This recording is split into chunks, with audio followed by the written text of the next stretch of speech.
Good morning, everyone. For those who've just joined us, we will get started here in just a few minutes. We're glad to see you on this hot morning for a nice, cool indoor program.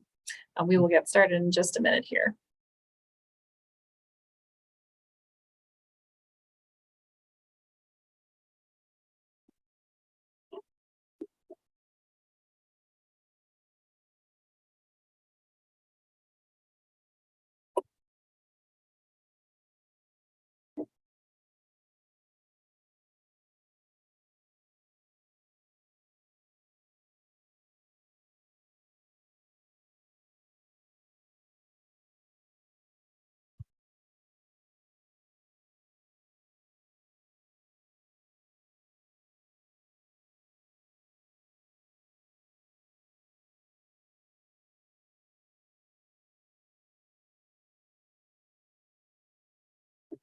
All right, by my clock, it is 10 o'clock, so we will go ahead and get started with our program. Again, welcome to all of our members who are joining us for our August edition of our member-only Curator Conversation program. My name is Elizabeth Darling, and I have the pleasure of being your membership manager here at the Virginia Museum of History and Culture. Before I hand off the program to our curator for today, just a couple of housekeeping items. The program is going to be closed captioned, so if that is of interest to any of you joining us on Zoom, you can access that closed captioning via the Zoom functionality. And if you have any troubleshooting issues or questions about Zoom, you can put those into the chat. And then, of course, we hope you have lots of questions for our curator. And you can put those in the Q&A portion of our Zoom here today. And there will be opportunity for Q&A at the end of the program. So without further ado, I will pass this along to our curator for the day, Dr. Karen Sherry. She is our senior curator here at the Virginia Museum of History and Culture. And she's going to discuss our recently semi-renovated but much improved Virginia Landscapes Gallery. So over to you, Karen. All right, thank you, Elizabeth, and thank you everyone for joining us this morning. As Elizabeth mentioned, I hope you're sitting inside in cool air conditioning on a day like today, or that you're zooming in from a cooler spot, maybe along the water or up in the mountains or something. Well, as many of you who are members and regular visitors to the museum may know, the VMHC has a really spectacular collection of landscape paintings, paintings that depict Virginia's varied landscapes. This is a collection that actually my colleagues next door at the Virginia Museum of Fine Arts have expressed some envy over, because we have such a remarkable collection of Virginia landscapes. These landscapes have been on view in our gallery for a little while, but we decided to renovate those galleries earlier this year. And let me get my slides started. 1 second. There we go. So I have some before and after shots on the screen. The changes in the gallery, we basically revamped the entire gallery. Some of the changes might seem subtle, but in today's talk, I'm going to walk you through some of the changes so that you can see the changes that were made and hopefully appreciate some of those changes. As I say, this gallery reinstallation was not dramatic. A lot of the great gems of our landscape collection are still on view, but in many cases, they're in different positions. They have new neighbors. They're juxtaposed with different paintings. We've added some interpretive information. In the slide on the screen here, in the after shot, you can see we have a slightly denser hang of paintings with some double hung paintings. That means, one painting hung over above another painting. That helped us get a few more paintings out into this gallery. And another view where you can see some of the changes. And again, I'll be going through these in a little more detail. First, though, to talk to you a little bit about what prompted this reinstallation, why we decided to completely rehang it and change things up. This was prompted by several reasons. One reason is that the Old Landscapes of Virginia Gallery presented the paintings by a series of regions that do not correspond to our new marquee exhibition, Our Commonwealth, that takes a regional exploration of Virginia's peoples and regional characteristics. So we wanted to do the rehang so that these two galleries, which are nearly adjacent, the Our Commonwealth exhibition and Landscapes of Virginia, reflected the same regional designations. You can see the old and new regions on the screen. In the old installation, the paintings were hung regionally, so that sometimes led to, I think, some aesthetically awkward juxtapositions of paintings that didn't necessarily look good next to each other because of their size, because of their style, because of their color palette.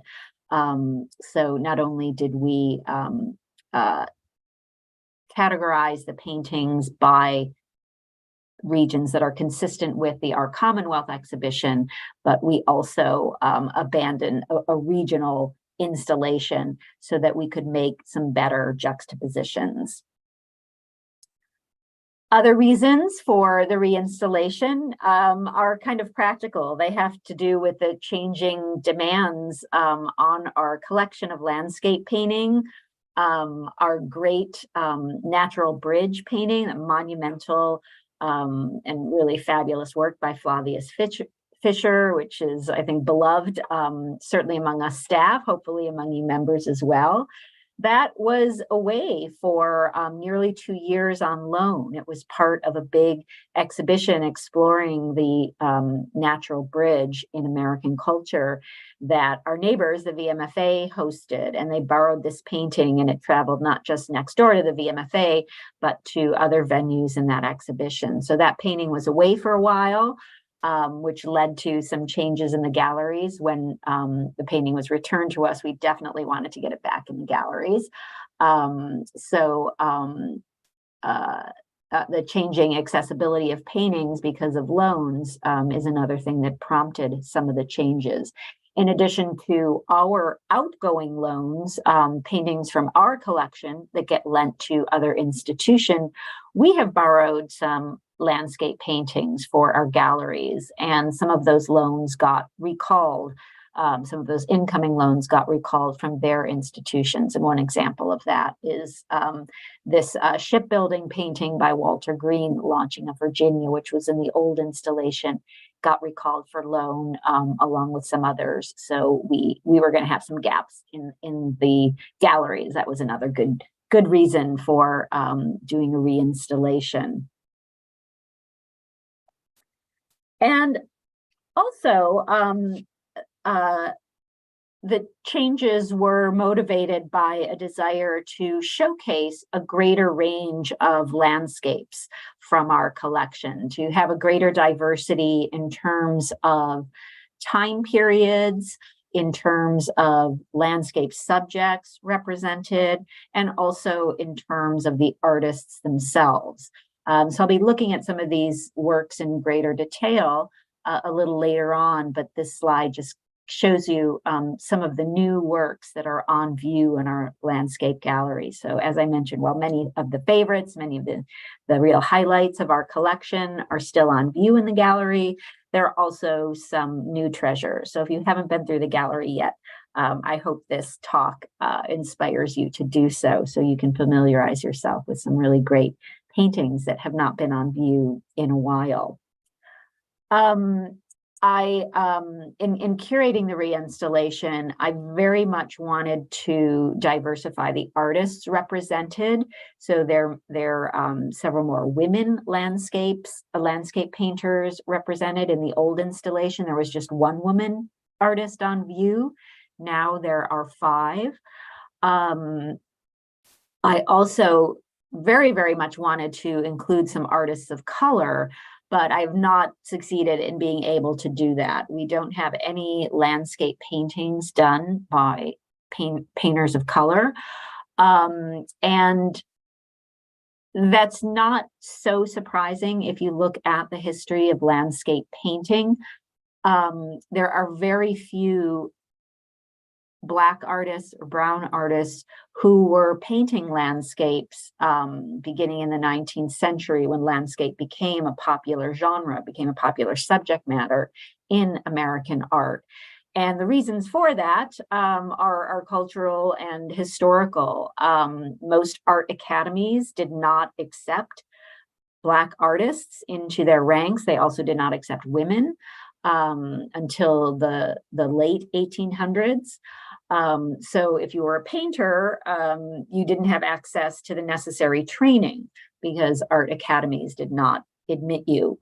Also, if you think about the history of the South with Jim Crow, if you were a Black painter, painting landscapes often relies on your ability to travel through those landscapes, to work out of doors, taking sketches, looking at the motifs that you're going to depict in your paintings. If you were a Black artist, it could be very, very uncomfortable to do that in the South in the Jim Crow era. So there are very few landscape painters of color over the course of our history.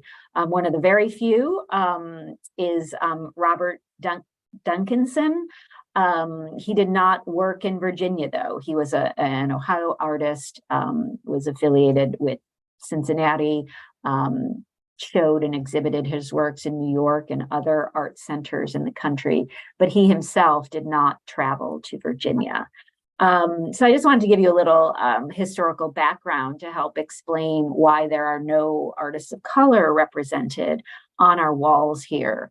I would love for that to change. So if you ever come across a landscape or a painting or an artist you would like to see included in our collection, please let me know, because like I say, we tried very hard to diversify the artists in this gallery and in our collection. So that said, though, even though I was not able to feature any Black artists in this reinstallation, I did want to draw attention to the presence of Black people in the Virginia landscape, in Virginia history. And you see that in two works. One new addition to the gallery, Cordray Simmons' Fishing in Virginia, which shows a Norfolk dock scene with some Black men fishing off a small pier. And then in Edward Byers' view of Liberty, Virginia, which is now called Bedford,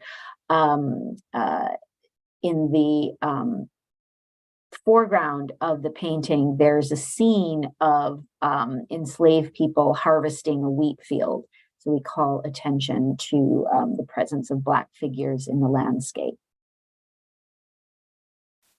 Another big change we made to the galleries, in addition to adding some new works, diversifying the works and artists represented, we also added interpretive labels. So now you can go and learn something about the paintings more than just their artist and title and date. We've added some stories to help you appreciate the works, their histories, and what they are representing.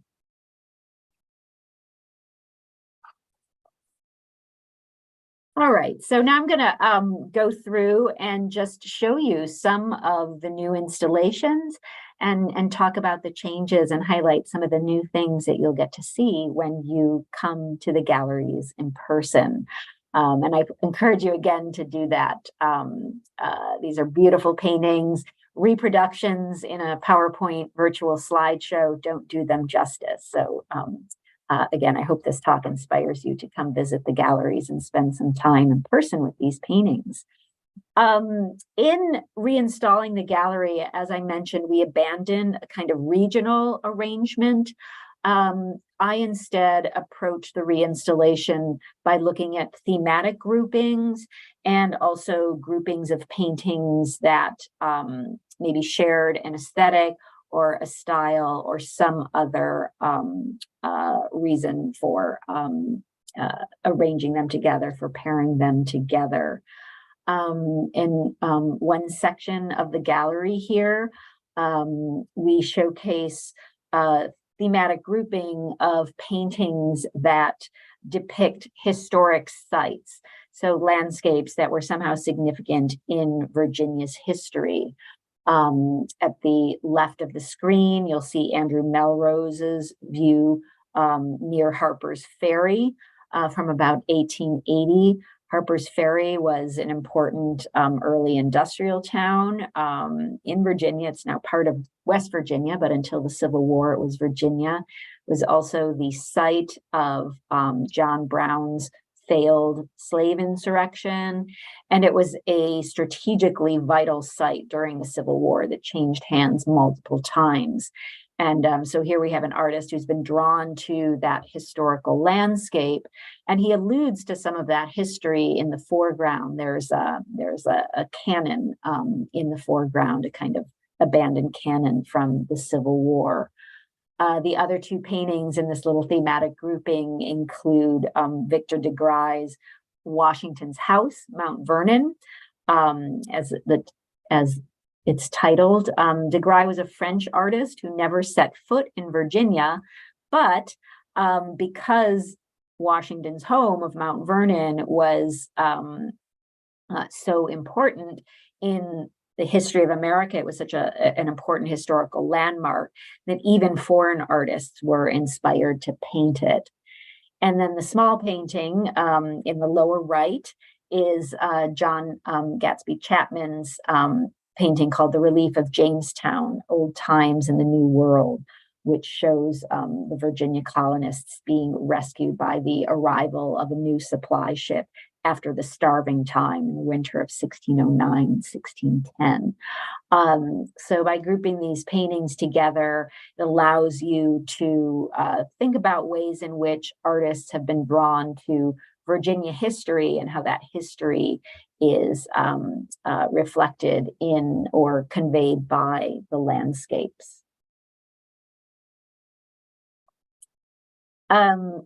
Other groupings, kind of thematic and stylistic groupings, include this pairing of landscapes as a setting for human activities. The painting on the right is Russell Smith's South Bank of the South Branch of the Potomac River from the mid-19th century, which shows a little fisherman in the corner. That painting's been on view in this gallery for years. It was part of the old installation, but I'm pairing it in new light with a new addition to the gallery, Edward Byers' Winter Scene of 1854. We have several Byers in our collection. He was a German artist who came to Virginia in the middle decades of the 19th century, and he traveled around recording Virginia landscapes, both in paint and in a set of engravings that were widely published and circulated. This is a painting you might not have seen before because it hasn't been on view in a while. It's his winter scene that shows kind of daily activities along the frozen James River in the height of winter. And I also pulled out a detail so you can see some of those delightful human vignettes, a group of hunters who have their prey kind of slung over their backs, chatting, probably comparing notes about what they were able to catch that day. Two young boys in that detail gathering wood, and you can see how one of the boys is pulling the other along on a sled, slipping over the ice. So these two paintings both kind of thematize human activity in the landscape, and also showcases seasonal varieties of Virginia's landscapes and the ways in which artists were drawn to different times of year and the different climatological conditions that are represented in the landscape, as well as different activities. There's another wall that kind of groups together some late 19th and early 20th century painters who were very interested in capturing climatological conditions, those kind of transient effects of light and atmosphere. Many of them were inspired by the Impressionist movement, developed in France in the 1860s and ended up being very influential on many other artists, including many American artists. And one of the driving interests of many of these artists were to capture the particular qualities of light, of color, of atmosphere at a specific moment. We all know, the weather, the lighting, the atmosphere is constantly shifting, and these artists were trying to capture those transient effects. These are all paintings that have been on view in these galleries, but not hung together, not juxtaposed, so you can appreciate, the sort of different qualities each artist was able to capture. I'll just mention who they are left to right. Max Wiles, Potomac Marsh at the far left. Then in the center, Richard Norris Brooks, Virginia Scene, 1910. And then at the right, Hubert Voss's Mossy Creek. The slide doesn't do that painting justice. If it's one that you're familiar with already from it being on view in the galleries for a while, it just captures this incredibly kind of fresh sense of a hot, humid summer day in Virginia, kind of like today out there. In another corner of the newly installed galleries, there's a section that looks at industrial and urban landscape. So not just, picturesque views of mountains and valleys and fields, but of the ways in which Virginia landscape was shifting with the forces of modernization and industrialization. Highlight of the gallery that's been here for a while is William Jamison's October at Tipple Mine from 2015. That's on the left in the slide. That's still in the galleries, but it's now juxtaposed with a suite of 3 new additions that look at Virginia's urban and industrial landscapes. I already talked about Cordray Simmons' fishing scene in Norfolk in the center. The 2 other additions to this space include Gladys Nelson Smith's Georgetown from Roslyn. So it's looking across the Potomac River at the Georgetown neighborhood of Washington, D.C., and you can see in the foreground 2 small figures as kind of nestled among trees and bushes and low kind of apartment buildings and townhouses that characterize the Roslyn neighborhood in the early 20th century. Of course, that neighborhood has been totally transformed today. It's a series of, glass and steel skyscrapers and corporate headquarters. But in 1924, when Gladys Nelson Smith was painting this work, it was an area in transition, in the transition of urbanization. The other new addition to this section of the gallery is Iris Nordquist's Model Tobacco. That's the name of the building that's represented, a tobacco factory on Richmond's south side. And the artist Nordquist kind of brings a new approach, new appreciation for the rectilinearity, the geometric patterns of the urban landscape with its factories that follow, precise square lines and other geometric forms. There's not a lot of green in this urban landscape. Instead, the artist sort of delights in the geometries of the new factory buildings, the new forms of industrialized Virginia. On another wall in this gallery, there are a grouping of paintings of more modern landscapes. this modern, sometimes in terms of their chronology, but also in terms of their approach. We see artists, unlike many of the other landscapes that we have looked at in this gallery, artists who are abandoning naturalistic representation and instead exploring new styles, looser brushwork. We don't have any truly abstract landscapes on view in this gallery, and we have very few of those in our collection in general. They're still representational landscapes, but they're not as tightly detailed, as concerned about accurate reproduction as they are about some of their formal qualities, the application of paint, juxtaposition of colors, and so forth. And I'll go through these paintings just to give you a little sense of what I mean of how these paintings are characterized as modern. The painting at the left, which is also highlighted, is Bertha von Hiller's Mossy River, done about 1890. And if you look at this more closely, you'll see that she's using very, very loose brushwork to kind of capture an impression of fall colors, of a stand of trees reflecting on a moving river. You won't find any, clear, precise lines in this. It's a very sort of densely textured surface to the painting, which is a characteristic of more modern styles of painting. In researching this work to put it out on view, it is a new addition to the installation.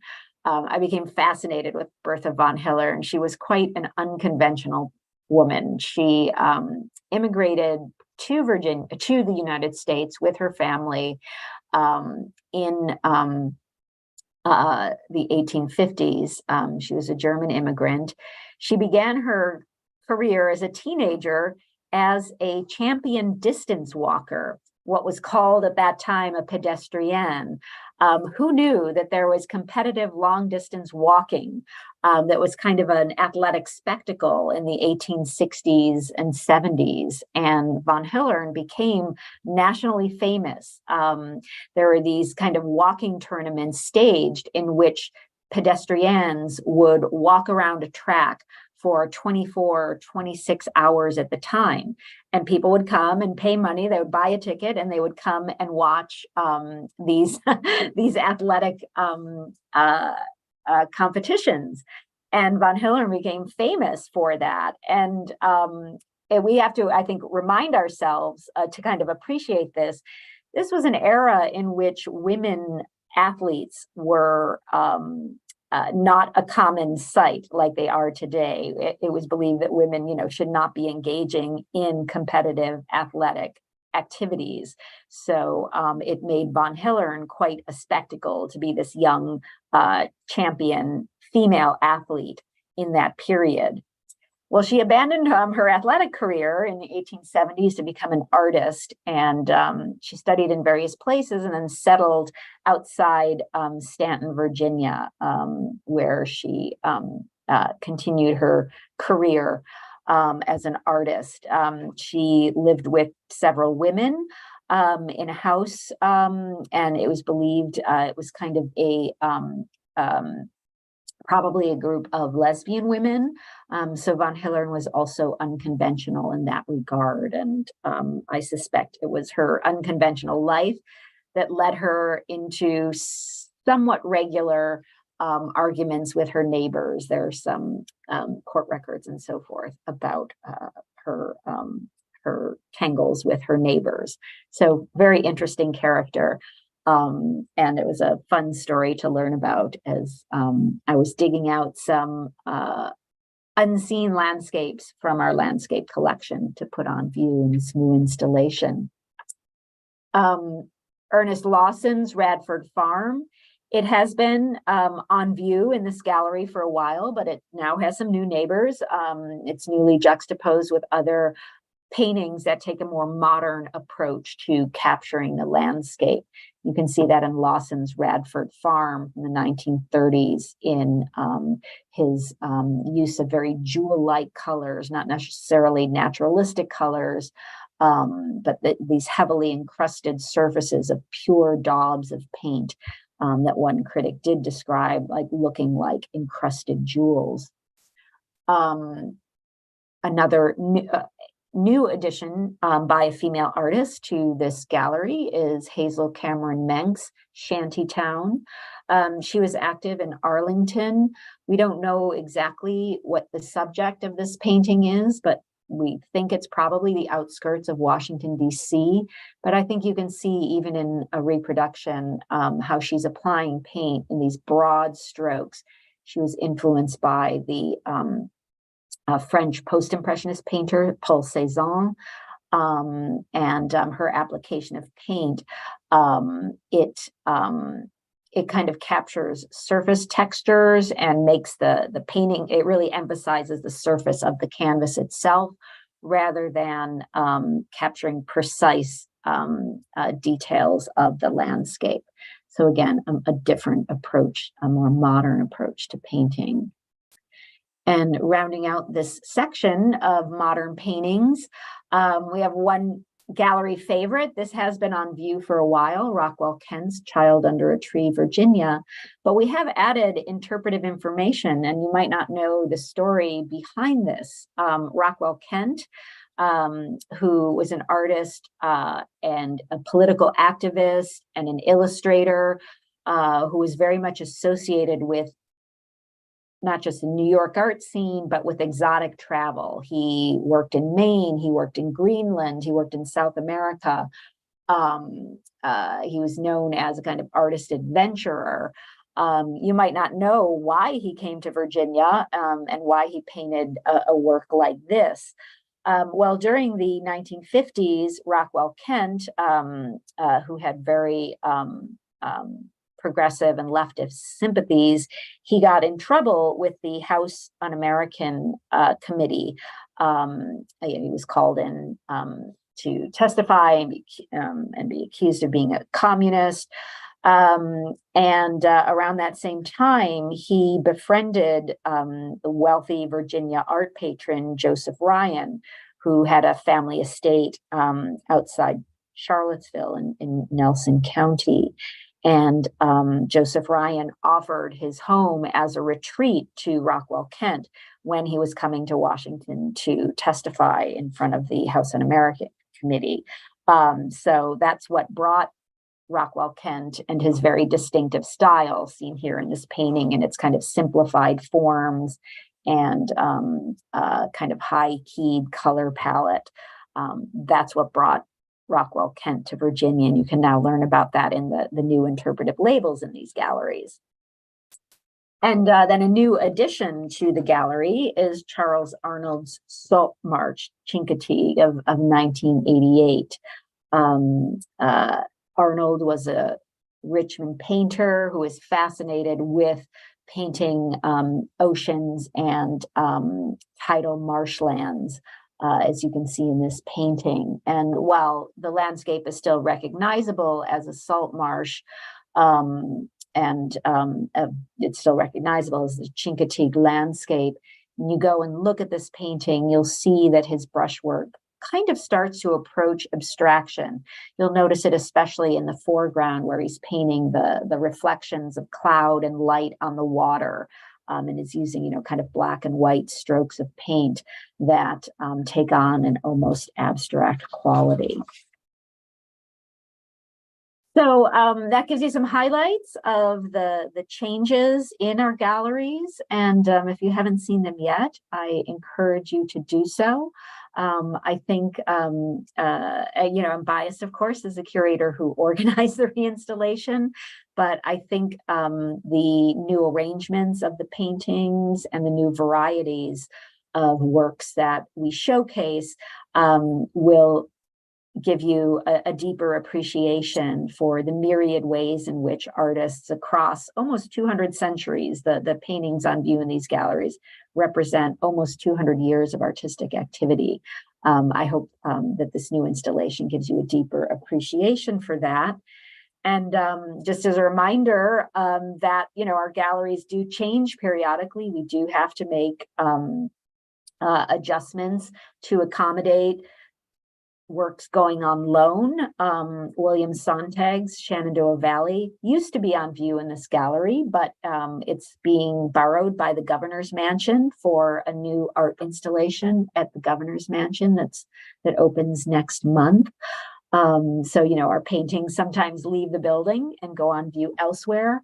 We also are continuing to acquire and add new paintings to our collection through the generosity of Robert and Lynn Glasser. We've recently acquired a new painting shown here on the screen. It's by an unknown artist, but it depicts Virginia's most famous natural landmark, the Natural Bridge.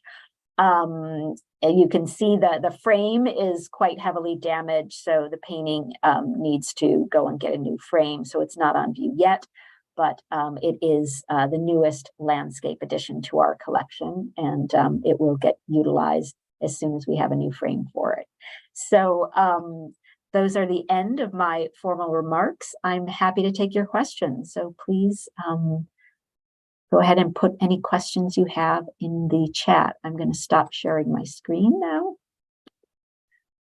Thank you so much, Karen. I will also echo, I think I am also biased. I think it looks great. And if our members haven't taken the time when they've come in recently, definitely carve out, 20 minutes to enjoy all of the various new and replaced paintings that are in there. It's truly a beautiful space.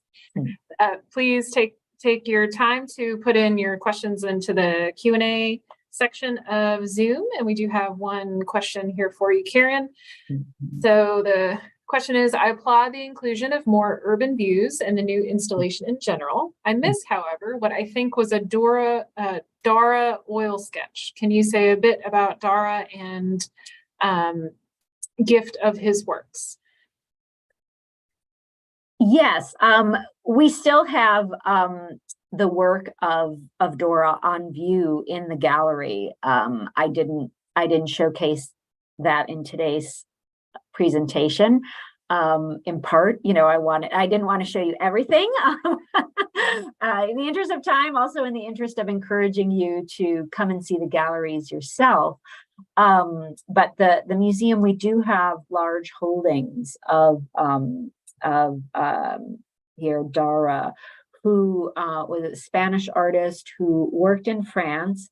While he was in France, he met a Richmond artist who became his wife, and then they moved back to to Virginia in the 1930s, and they settled around Rockbridge Baths, and Dara was just captivated by the Virginia landscapes. He described them as kind of wild and savage and fascinating and unlike anything he had ever seen. So he spent a great deal of time. He worked in a variety of subjects. He did portraits. He also did landscapes.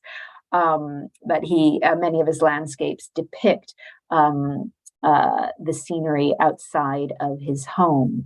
And we do still have him on view in the galleries. The VMHC was a recipient of a large cache of Dara's works in various media. So he is still represented in the gallery. He just was not represented in today's talk. Thanks for that question. Yeah. And then again, feel free to add some questions to the Q&A chat. We've got a couple minutes here. There's another question here.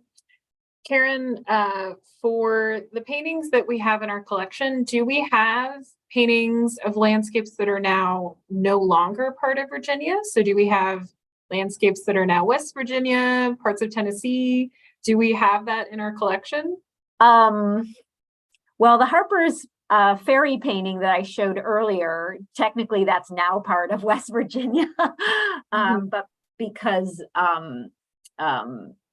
of its historical connection to Virginia, we still keep that painting in our collection. I can't think offhand of any other landscapes that now have been kind of reattributed to what's a different state that we want to decommission, if you will, or deaccession from our collection. And part of the reason for that is because we really built our landscape collection in the 1990s and early 2000s. if you were looking at the credit lines for the paintings as I was going through my talk, you would see the name Laura Robbins again and again and again. And she was a major, patron and supporter of our acquisition of landscape paintings. She worked with my predecessor, someone who's familiar probably to many of you if you've been a member for a little while, our longtime curator, Bill Rasmussen. He and Laura Robbins really built a spectacularly rich collection of landscape paintings here. And so because they were collecting in the 1990s and 2000s, they weren't looking at Tennessee landscapes. They weren't looking at West Virginia landscapes. They were identifying Virginia landscapes. The only other landscape we have in the collection that has a questionable identity, it's something I'm still researching. We have one of Edward Byer's paintings that we initially thought might represent Lynchburg, Virginia, but with some new research, we think it now represents a town in Pennsylvania. I'm still, have to do the due diligence and want to be absolutely sure that if we decide to reattribute the painting.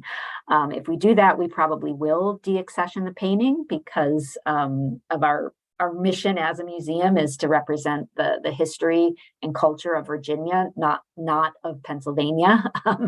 So we wouldn't really have a use for a painting of Pennsylvania. But deaccessioning is something, we only do after, deep diligent research to be absolutely sure of the identity of that landscape. So that's the only other scenario in which we have a landscape painting that doesn't fit our Virginia landscape criteria. And then I think we have time for one more question. So we have a question here for when you're doing your research about the background of the paintings. Are our records and our research library, when we purchased the paintings, did they come with additional paperwork, letters, documentation? So are you able to do some of your research based off of our collections, or is this mostly outside of our collection? It really varies.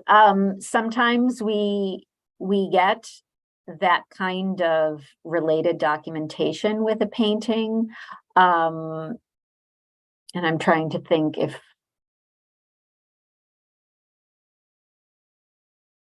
not too many examples though that I've shown that have, kind of a batch of archival documents that come with the painting itself. A lot of the supporting documentation we have in our curatorial files, in our institutional files, have to do with when the painting was exhibited, who owned it in the past, so provenance records and so forth. We don't have a lot of archives of a letter, by an artist saying, oh, I went out into, the Hawksville region of Virginia today and was painting a landscape. We don't have a lot of artist documents like that, but we have other relevant information about exhibition history, ownership history, the artist's life, maybe something about the patron and so forth that helps us tell the story of the painting. Right. And then just one more quick question here at the end. So this is saying, wonderful talk, Karen. Are there any specific artists you would love to see represented in the VMHC collection? Georgia O'Keeffe's time in Virginia and some of her watercolors of UVA and Charlottesville come to mind. Oh, if we could get our hands on a Georgia O'Keeffe, I would love that. I would love that too.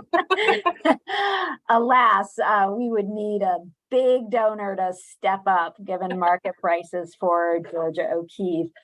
I think, and it's hard to name just a single artist. Our landscape collection is very strong from like the mid 19th century through the mid 20th century. We do have some more contemporary works, and I've shown you a few because they've been added to the gallery. You know, I would love to continue collecting landscapes of Virginia, to have a, you know, a collection that spans a greater chronology. So, you know, I hope that we're able to still continue collecting more contemporary landscapes of Virginia, so that maybe, you know, a future reinstallation of this gallery can showcase even newer works than what's on view now. Well, again, thank you, Karen. That was so insightful into the galleries. I know I will definitely take some time and walk back through with my additional knowledge that I now have. For our members that are on the call, a few upcoming events that I'd like to highlight for you. We, of course, have our First Fridays event every first Friday of the month. So the next First Friday will be September 1st from 5 to 8. We'll be open later. We'll have activities for children, as well as live music and food trucks. So always a fun time to come out. And especially if it's hot, it's a great place to go that's cool and air conditioned inside. And then our next curator conversation will be on October 9th, and we will have our newest curator, Elizabeth Klaczynski, who will be giving an introduction of her role and background, as well as diving into her work that she's doing here at the museum. And then the last event I'll highlight is our next Member Monday at Virginia House, which is a free event for members, will be on September 11th at 5:30. So you can check out all of our upcoming events on our website, virginiahistory.org. And again, thank you to Karen and to Haley Fenner, who I did not give a shout out to at the beginning of the program. She, as always, is our tech guru for these virtual programs. And last but certainly not least, thank you again to all of our members. You are what allows us to fulfill our educational mission. We so appreciate your support. And again, I hope you will come into the museum very soon, get your free admission as a member, and check out the landscape gallery. And I hope you have a healthy and safe and cool week this week. Until the next time, have a great week, guys. Thanks everyone for joining us. Bye now.